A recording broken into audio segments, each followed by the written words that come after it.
रहमतों बरकतों मग़फ़िरतों का महीना रमज़ानुल मुबारक आप तमाम लोगों को एक बार फिर से मुबारक हो। और तमाम महीनों में सबसे अफजल ये महीना है।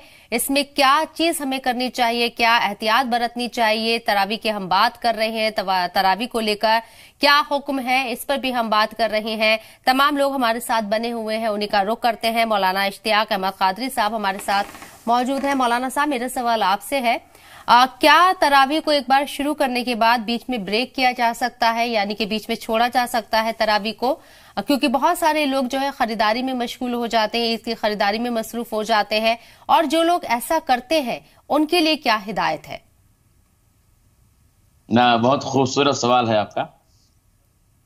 देखिए, ऐसा है, इसमें तो जन्नत की खरीदारी होनी चाहिए, और जो रमजान की तैयारियां हैं अपनी जरूरतों के एतबार से मैं समझता हूं उसे शाबान में रमजान से पहले कर लेना चाहिए। कपड़े की खरीदारी है, किचन की तैयारी है, या और भी जो चीजें हैं वो रमजान से पहले हो, ताकि रमजान में आपको पूरा वक्त मिले अल्लाह की इबादत के लिए। अब रहा ये सवाल, जो लोग तरावी शुरू करके छोड़ देते हैं, तो जाहिर सी बात है, देखिए, तरावी छोड़ने की कोई वजह नजर नहीं आती है।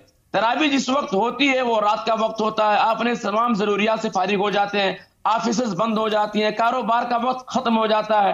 हाँ, अगर कोई मजबूरी है, ऐसी मजबूरी जिसकी बुनियाद पर वाकई में शरीयत ने आपको रुख्सत दी है, नहीं पढ़ सकते तो कोई बात नहीं है। लेकिन अगर आप अपने नफ्स के मोटापे की बुनियाद पर नहीं पढ़ते हैं तो यकीनन आप गुनाह के मुस्तहिक होते हैं, आप अल्लाह की गजब के मुस्तहिक हो रहे हैं। इसलिए चाहिए कि तरावी का एहतमाम जब एक बार कर लिया जाए तो उसे चांद होने से लेकर के चांद होने तक किसी भी सूरत में ना छोड़ा जाए। निहायत गफलत में है वो लोग जो तरावी के नाम पर घरों से बाहर निकलते हैं और मसाजिद का रुख भी नहीं करते, मार्केट चले जाते हैं। आप किससे अपने आप को बचा रहे हैं? घर वालों से नहीं, आपको अल्लाह रब्बुल इज्जत की बारगाह अपने आप को पेश करना है, आपको अल्लाह के सामने तकवा दिखाना है, आप अल्लाह के सामने सुरखुरू हासिल करना चाहें, आपको चाहिए आपको आप अल्लाह की रजा के लिए हर काम करें। तो वो लोग जो तरावी के नाम पर घर से बाहर निकल के तरावी को छोड़ देते हैं, वो दोहरा गुनाह करते हैं। एक तो घर वालों को भी धोखा दे रहे हैं,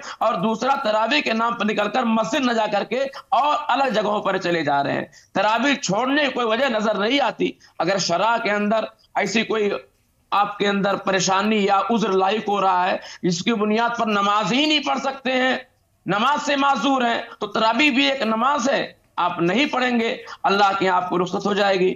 लेकिन बज़ाहिर ऐसे केसेस, ऐसे मामलात बहुत कम होते हैं। ये सिर्फ हमारे नफ्स का मोटापा होता है, शैतानियत होती है, हमारी बदअमली होती है हमारी, जिसकी बुनियाद पर हम इस रहमतों भरे महीने से फायदा नहीं उठा पाते।